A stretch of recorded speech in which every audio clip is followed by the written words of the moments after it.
Trump को राष्ट्रपति बनवाया और बनवाकर जो उछले कि मैंने तो एक ऐसा आदमी अपनी तरफ से सीट पर बिठा दिया है जो मैं कहूंगा वैसा ही करेगा, सब लोग पलट पलट कर जिसे देखकर राजी हो रहे थे।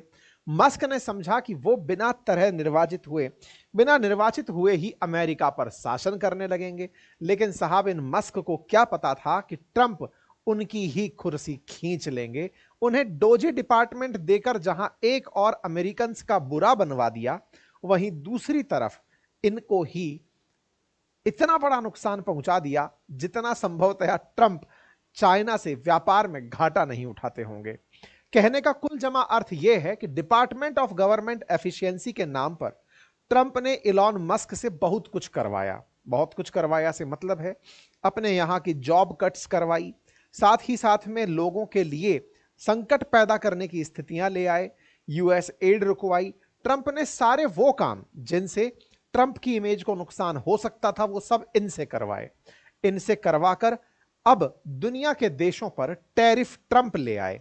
ट्रंप के द्वारा टैरिफ लाना एलॉन मस्क जो कि एक व्यापारी हैं, उन्हें इतना महंगा पड़ा कि ये खुद सिफारिश करने चले गए कि सर, संभव हो तो कृपया करके चीन से टैरिफ हटा दो। ये कहानी बड़ी ही रोचक होने जा रही है। चीन से टैरिफ हटा दो, ये कहने मस्क ट्रंप के पास पहुंचे।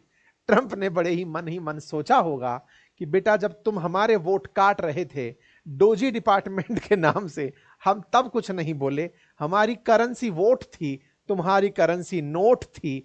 अब हम नोट काट रहे हैं तो कृपया करके कुछ ना कहो। ऐसा मैं क्यों कह रहा हूं, आज के सेशन में विस्तार से इसकी चर्चा करेंगे। विस्तार से चर्चा होने के पीछे का बड़ा कारण है इस अखबार वाशिंगटन पोस्ट में छपी ये खबर, जिसमें कहा गया है कि मस्क ने ट्रंप से कहा है कि कृपया करके वो टैरिफ वापस ले लो, मेरा बाजार बंद हो रहा है। खबरें बन रही हैं कि मस्क और ट्रंप के बीच में कुछ गड़बड़ हो गया है। मस्क बार बार ट्रंप से कह रहे हैं कि भाई साहब, वो आप हटा दो टैरिफों का मामला, अदरवाइज मेरा धंधा बुरी तरह खराब हो जाएगा।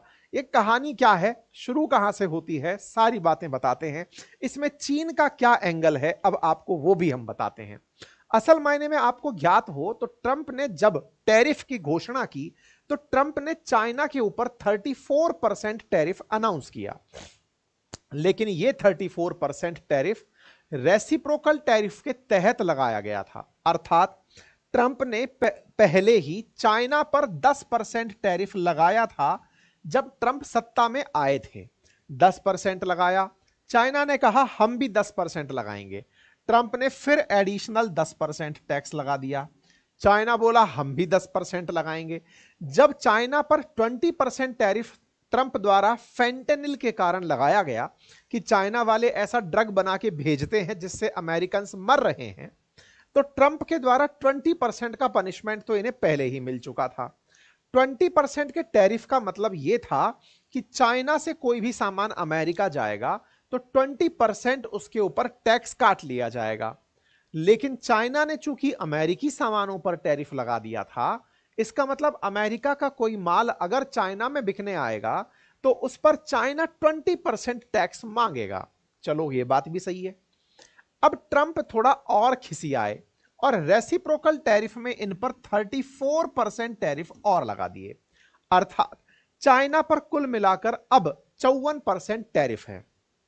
चाइना ने कहा अगर आप 34% लगाएंगे, हम भी आपके सामानों पर 34 लगाएंगे। असल में चाइना बड़ा स्मार्ट था, उसे पता था कि कौन सी नस ऐसी है जो कि सही मायने में दबने वाली है, जो कि ट्रंप के कंधे पर जाकर उसे रोकेगी कि रुक जा, मर जाएंगे, रुक जा भाई। ऐसा मैं क्यों कह रहा हूं? असल मायने में 54% टैरिफ का मतलब है कोई वस्तु अब अगर चाइना में आएगी तो वो 1.5 गुना महंगी होकर आएगी।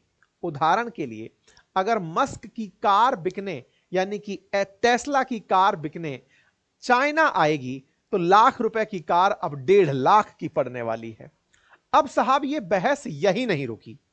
चाइना ने जैसे ही 34% अमेरिका पर बदले की कार्रवाई में मेंशन किया, ट्रंप कल और खिसिया गए। उन्होंने कहा अच्छा बेटा, अगर तुम ऐसा करते हो तो हम तुम पर 50% टैरिफ और लगाएंगे।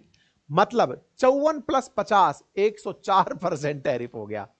चाइना के ऊपर 104% टैरिफ हो गया। चाइना ने कहा झुकने वाले नहीं हैं हम। तो क्या हम यह मान लें कि 50% एडिशनल टैरिफ चाइना द्वारा अमेरिका पर लगा दिया जाएगा? मान ही लो, क्योंकि इन दोनों की रस्साकसी में असल में जिसकी हालत सबसे ज्यादा खराब है वो मस्क